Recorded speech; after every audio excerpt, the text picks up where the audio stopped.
The weather forecast had promised rain for Brooklyn tonight. Heavy, relentless sheets of it. And damn if those meteorologists weren't absolutely right for once. I'm Angela Hunt, by the way. 32 years old, recently appointed Queen's Counsel at Ashford Chambers, youngest in the firm's history, though that accomplishment came with its own complications. Like my senior clerk's tendency to favor the men when distributing important briefs. I'd given him quite the earful about that just last week. Worth it, even if it meant I'd probably damaged my standing with the old guard. But tonight, none of that mattered. Tonight was about surviving the commute home through what could only be described as biblical weather. The entire borough had descended into chaos by evening. Traffic snarled in every direction, commutes stretching from minutes into hours. Buses crept across the Brooklyn Bridge, windows fogged thick with condensation, the East River below churning with raindrops the size of grapes.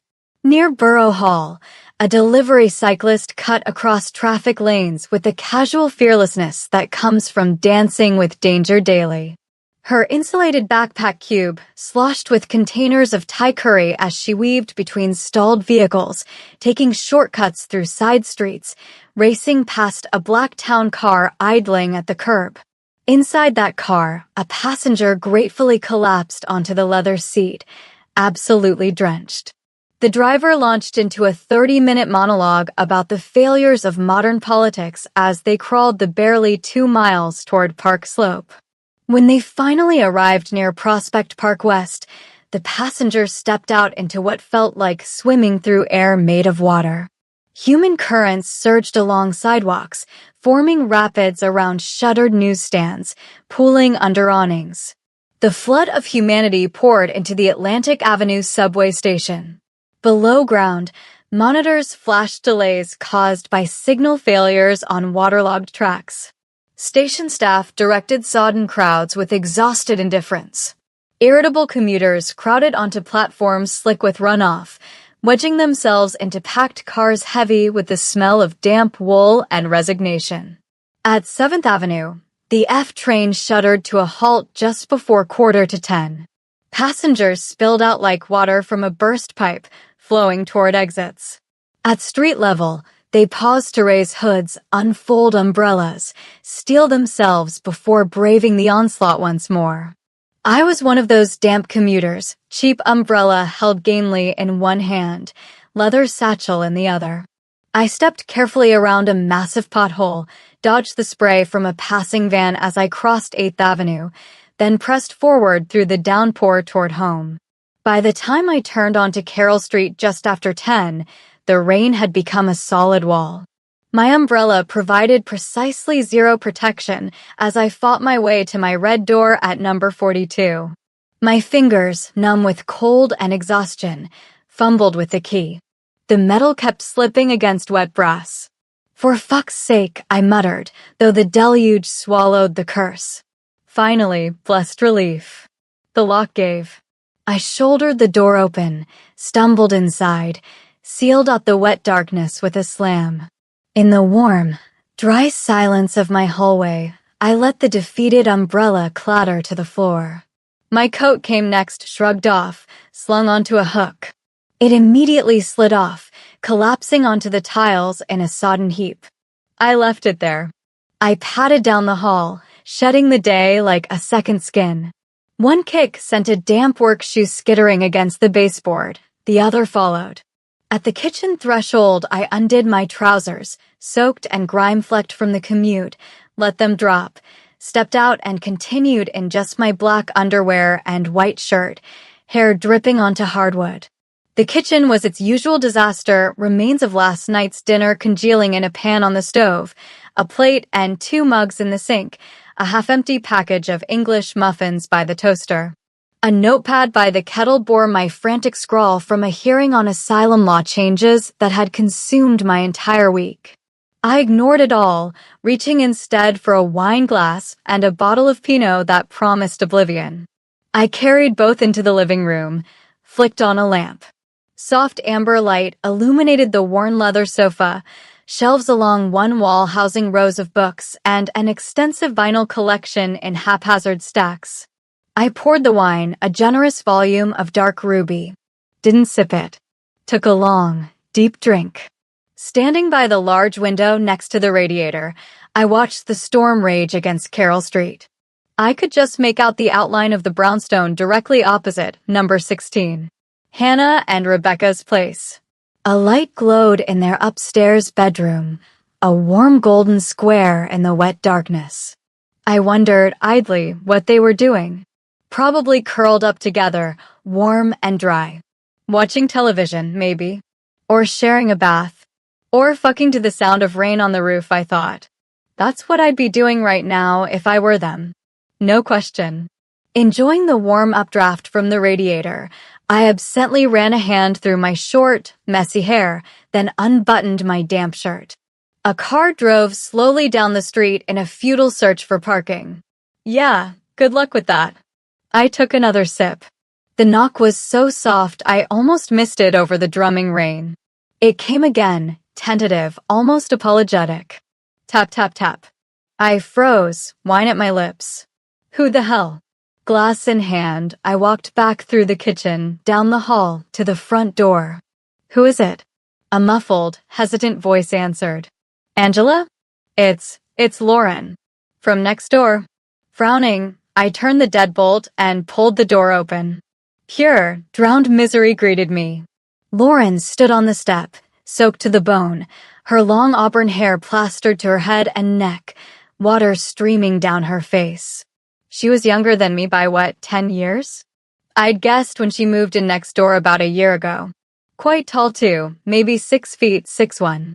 And even by my fairly exacting standards, strikingly beautiful.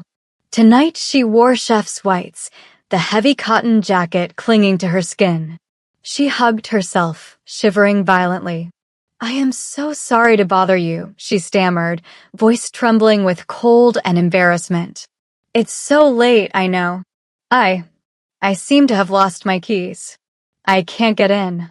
I was wondering, could you maybe call a locksmith or something? I blinked, then let out a soft, gentle laugh. Lauren, don't be silly. It's late on a Friday night, and it's absolutely pissing down. No locksmith is coming out for this, not for anything less than a few thousand anyway.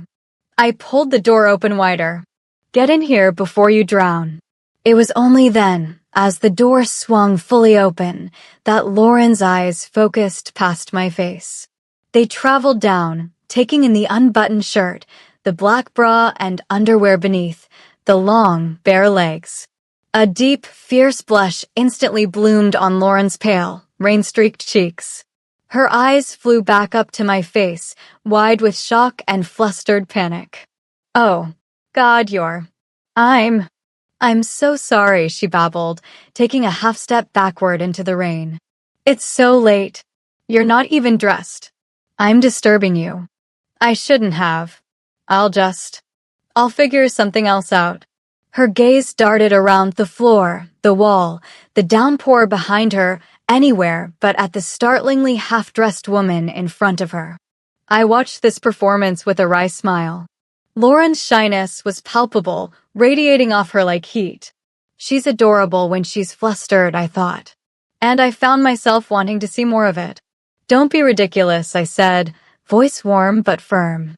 You're drenched and you're standing in a hurricane. Come in. Get dry. Have a glass of wine. Lauren hesitated, body quaking uncontrollably. Rain lashed at her back, seeming to urge her forward. Her eyes flickered to mine one more time, a silent, desperate war between mortification and primal need for shelter. Are you sure? I'm sure, I laughed. Get in here. Reluctantly, Lauren stepped over the threshold into my hallway. She dripped onto the tiles, a puddle forming around her soaked sneakers, an elegantly shambolic, shivering statue amid the damp piles of my own discards. I firmly shut the heavy door and the storm's sounds vanished. The click of the deadbolt echoed in the sudden hush. And that's when I realized my evening had just become infinitely more interesting. I stepped over the small lake forming at Lauren's feet with a soft, incredulous laugh. Goodness, Lauren. You really are drenched. Here, let me help. I reached up.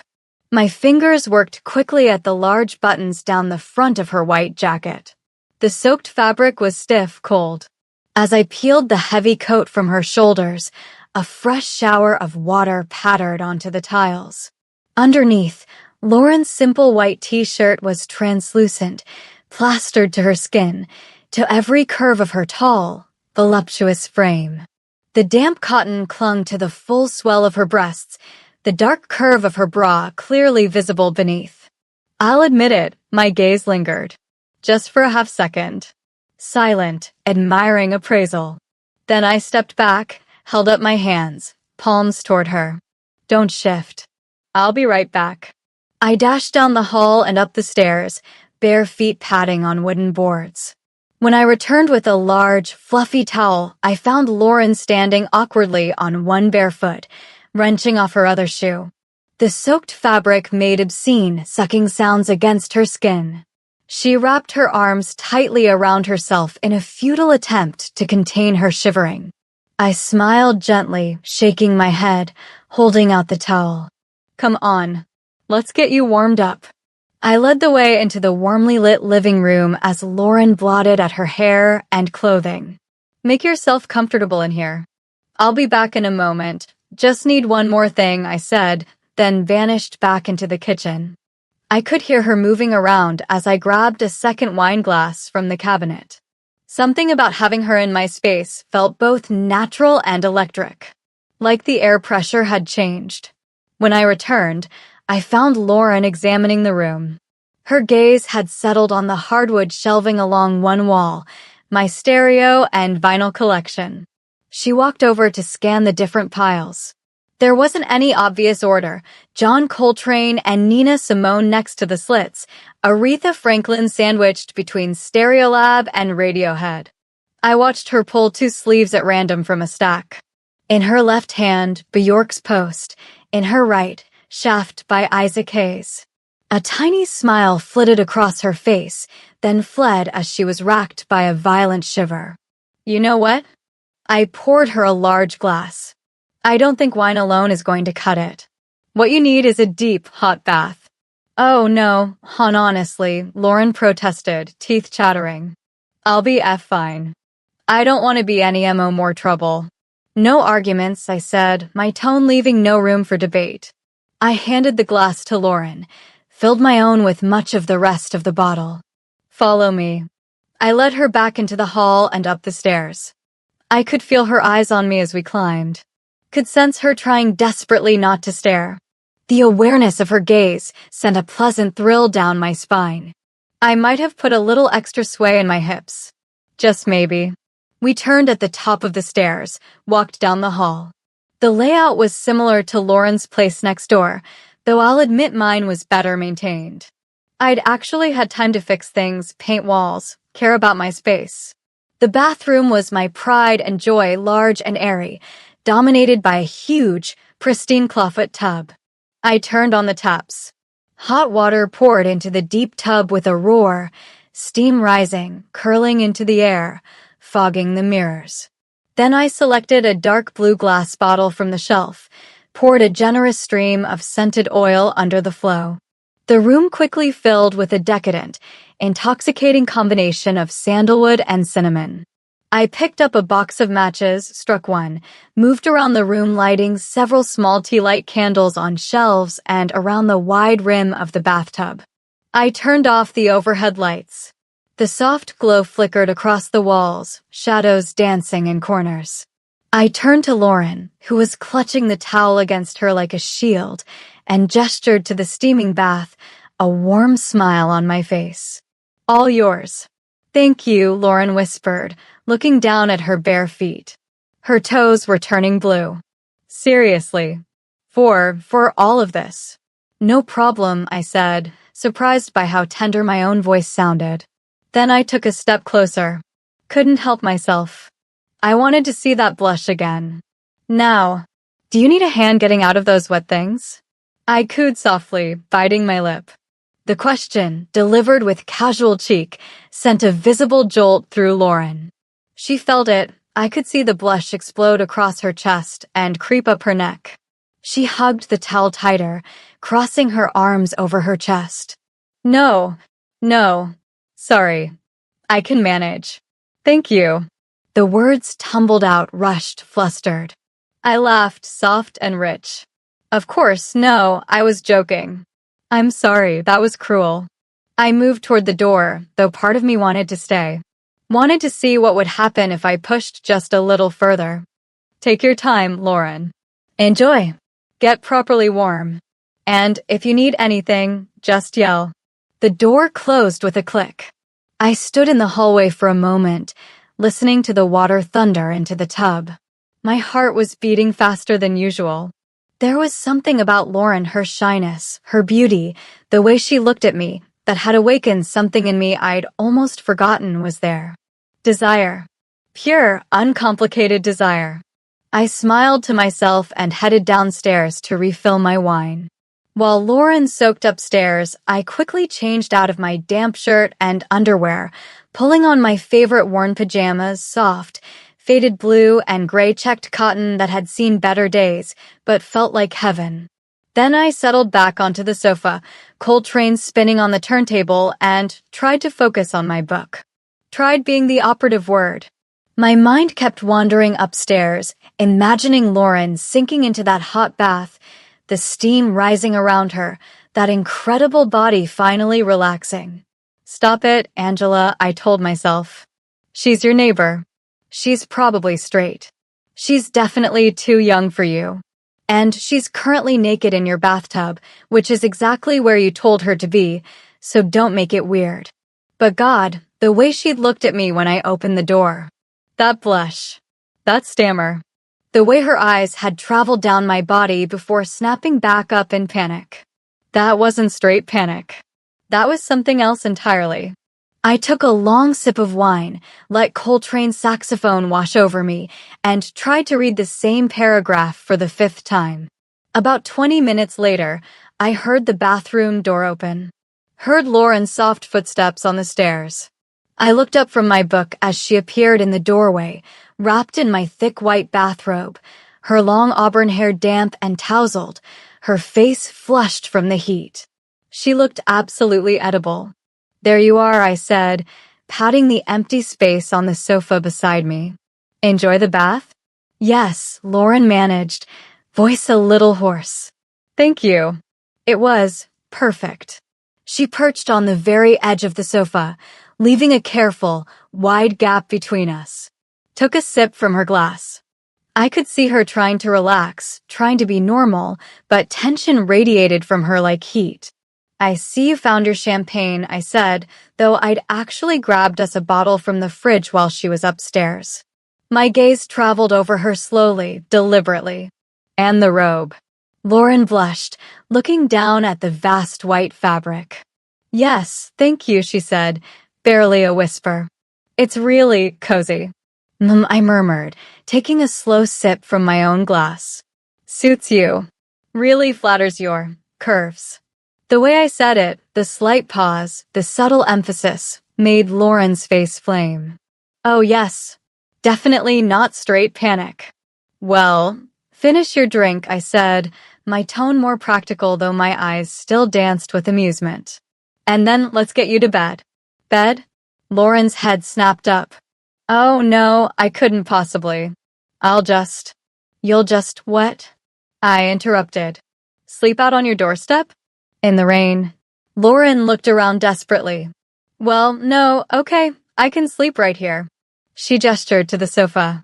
Honestly, it's no trouble. I laughed, a rich, warm sound. Shook my head. No, absolutely not. You're sleeping upstairs, next to me, in a proper bed. Lauren's eyes widened. I watched her imagination go into overdrive, could practically see the images flashing behind those hazel eyes. Her mouth went dry. She turned a spectacular shade of crimson, her grip tightening on the champagne flute. I saw the panic flash across her face and laughed louder, genuinely delighted. No, sorry, That came out wrong, I clarified, eyes crinkling at the corners. The room next to mine. I've already made up the spare bed for you. Oh, Lauren breathed, with relief, and yet, the tiniest pang of something that looked suspiciously like disappointment. She lifted her glass to her lips, swallowed the rest of her drink in a long, steady gulp. I leaned forward slightly, couldn't resist one more push. Unless. My voice dropped, playful, just a little dangerous. Unless you'd like to sleep in my bed. Lauren choked. Champagne fizzed painfully as she sputtered, coughing into her hand. Oh, God, Lauren, are you okay? I said, apologetic yet laughing, passing her tissues from the side table. I'm sorry, I really shouldn't tease like that. It's a terrible character trait. My eyes still sparkled with mischief as I downed the last of my own champagne. Come on, you, I said, setting the glass down. I unfolded myself from the sofa, stretched languidly. Let's get you sorted. I turned, headed for the hallway, very aware of Lauren following behind me. Very aware of her eyes on me as we climbed the stairs. The air between us felt charged, electric. This was dangerous territory, I knew. But God, it was fun. And I wasn't done yet. At the top of the stairs, I led Lauren back along the hallway. Before the bathroom at the far end, 2 doors led off to the left. On the other side, stairs led up to my attic space, which I'd converted into a home office, complete with bookshelves and a reading nook. The first door was slightly ajar. My bedroom. I knew Lauren could see inside as we passed. Could see my beautiful old armchair by the window, piled with jumpers and shirts. The candles lining the windowsill. The large, framed black and white print on the wall, at first glance a landscape of rolling hills, but the shapes resolved into something else entirely. The curve of a hip, the arch of a back, the shadow between spread thighs. An abstract reclining female nude, stunningly beautiful and unabashedly erotic. Below the print was my bed. King size, dominated by a thick, rumpled duvet and a fortress of large pillows. An old tartan blanket lay across the foot. The entire room looked inviting, tempting. I could sense Lauren's eyes lingering, drinking it in. I opened the second door. Well, this is you in here. The guest room was smaller, but just as warmly furnished. A large bed took up most of the space, its thick duvet already turned down. Soft light from a small lamp on the bedside table filled the room. Beside it, a water glass and a toothbrush. Lauren stood in the doorway, then walked over to the bed, absent-mindedly picking up the toothbrush. Thought that might be useful, I said. Don't worry, it's brand new. Lauren turned it in her fingers, nodded.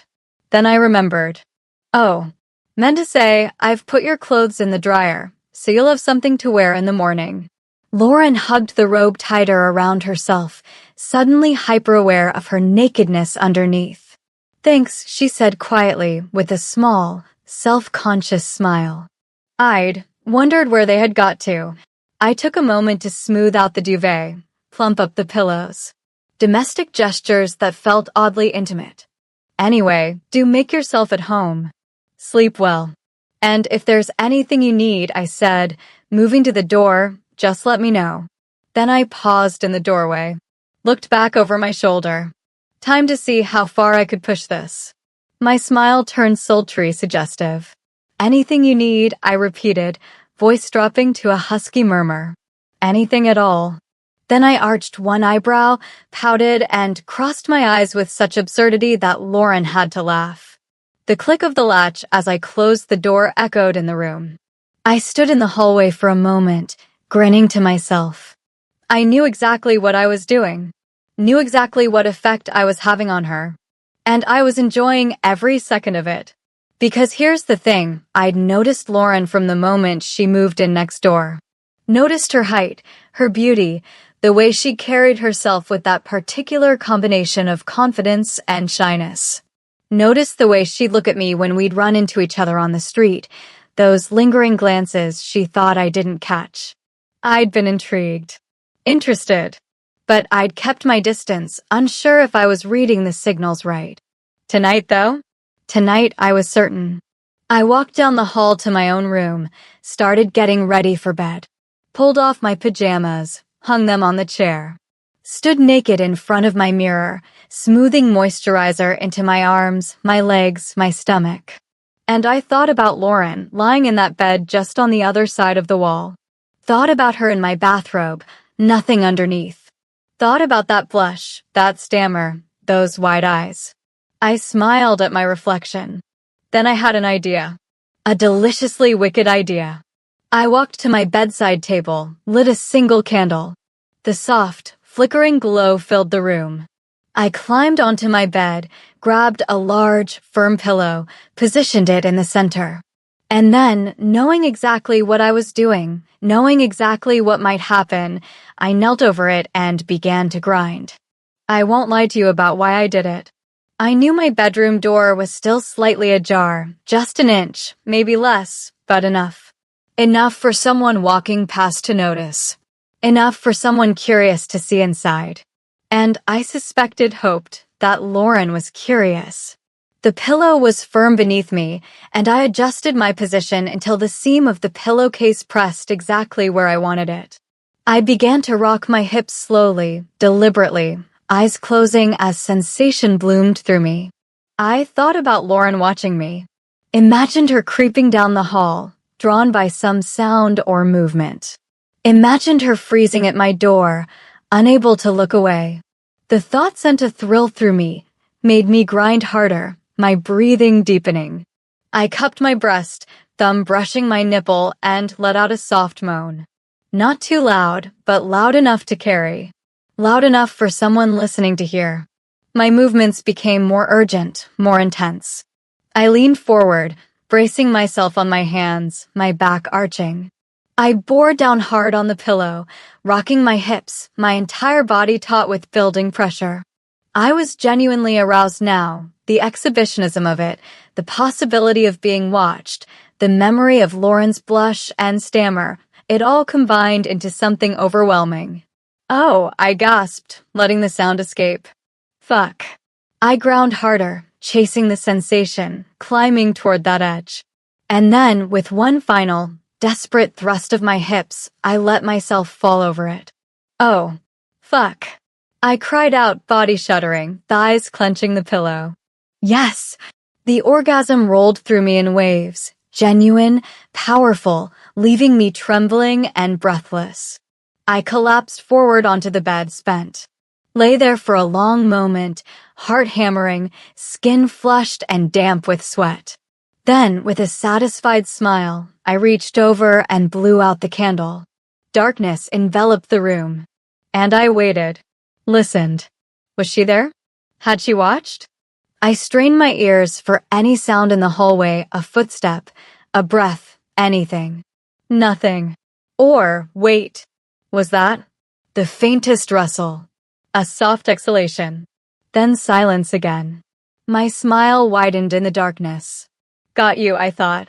I pulled the duvet over myself, nestled into my pillows, and closed my eyes.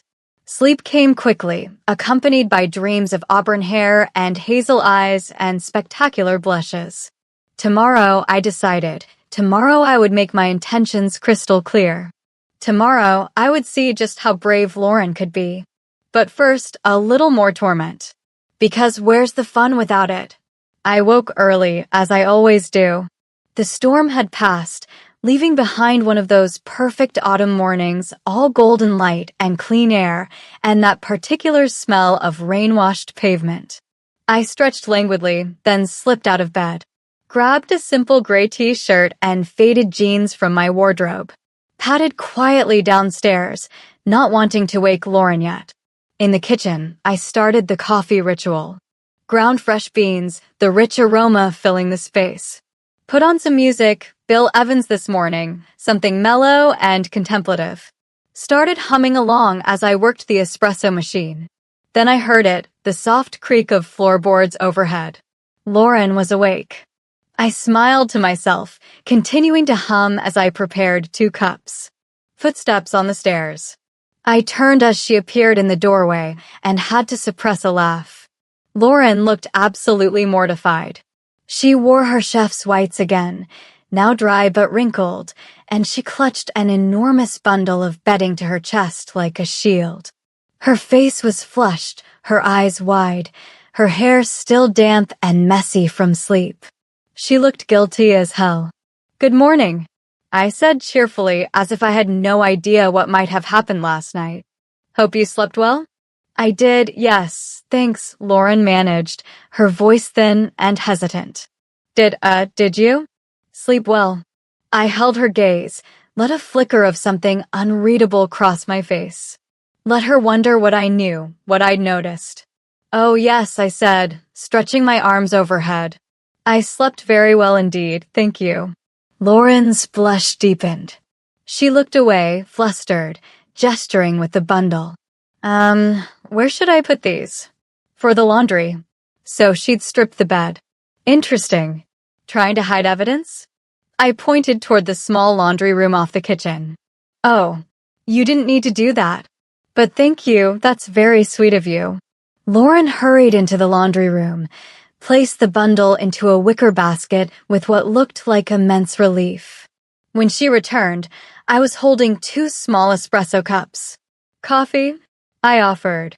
"Or I can make some eggs. Toast? Anything you need." There it was again, that phrase. I watched her pulse hammer in her throat, watched her shake her head too quickly. No, thank you. Actually, sorry, I should really go. I need to get to the restaurant, see if I can find my keys." I placed the cups down, leaned a hip against the counter. "Well, if you're sure," I said, adding with a playful challenge, "I can't tempt you." I held her eyes, let the double meaning hang in the air between us. For a dizzying moment, I could see her wavering, the pull of staying, the fear of what might happen if she did. "No," Lauren finally whispered, breaking the gaze. "I really need to go." "Fair enough," I said, pushing off the counter. "Well, I'm so glad you knocked on my door last night, you poor thing." I laughed, covering my mouth. "My God, you were so wet. What a ludicrous storm." I led the way down the hall. Lauren slipped on her shoes, still damp but bearable, and I opened my front door. Sunlight streamed in. The air was warm, sweet, water dripping from gutters and leaves. Carroll Street glittered in the morning light, a world scrubbed clean. Lauren turned on the doorstep. "Thank you," she said, the words clearly feeling inadequate. For everything. Taking me in." "Of course," I said, leaning against the doorframe. My smile was warm, genuine. "Any time. What are neighbors for?"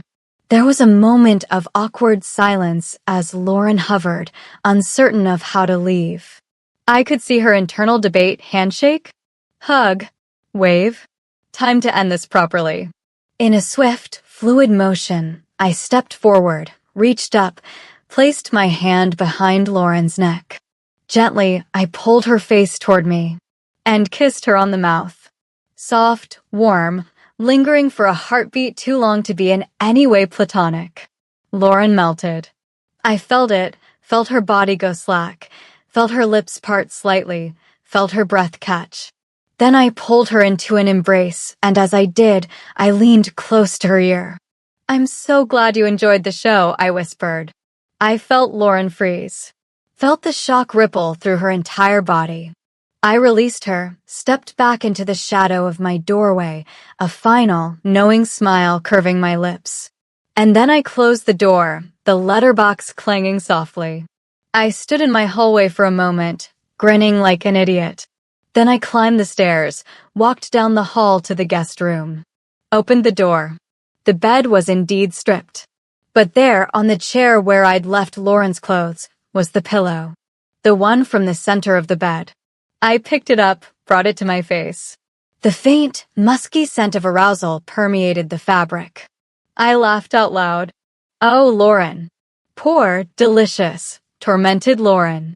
I tucked the pillow under my arm, carried it to my room, placed it on my bed.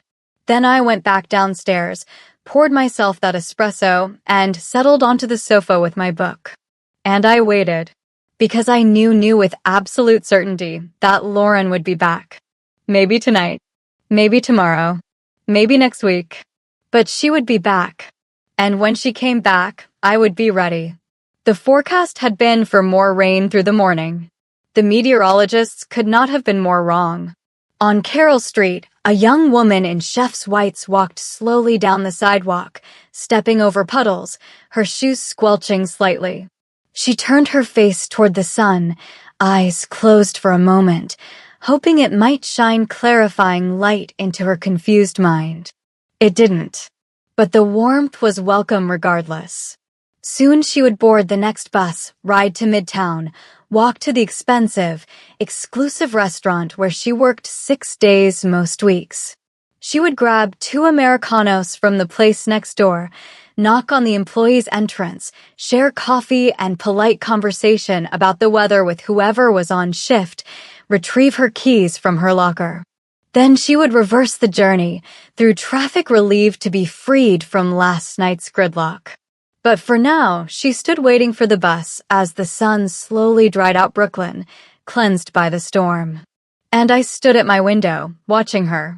Watching the way she touched her lips absently, as if still feeling that kiss. Watching the way she shifted her weight from foot to foot, clearly agitated, clearly confused. Watching the way she glanced back at my building one last time before the bus arrived. I raised my coffee cup in a silent salute. See you soon, Lauren, I thought. Very soon. This is Angela Hunt's story. My story. The story of how a rainstorm brought someone unexpected into my life. Someone shy and beautiful and tormented by desires she didn't quite understand yet. I won't tell you what happened next, not yet. Whether Lauren came back. Whether that kiss turned into something more. Whether the tension between us resolved into something beautiful or burned itself out. Those are stories for another time. For now, know this. Sometimes the most important moments in our lives arrive unannounced, dripping wet, standing on our doorstep in the middle of a storm. And sometimes, if we're brave enough, we invite them in. I was brave enough. The question is, was Lauren?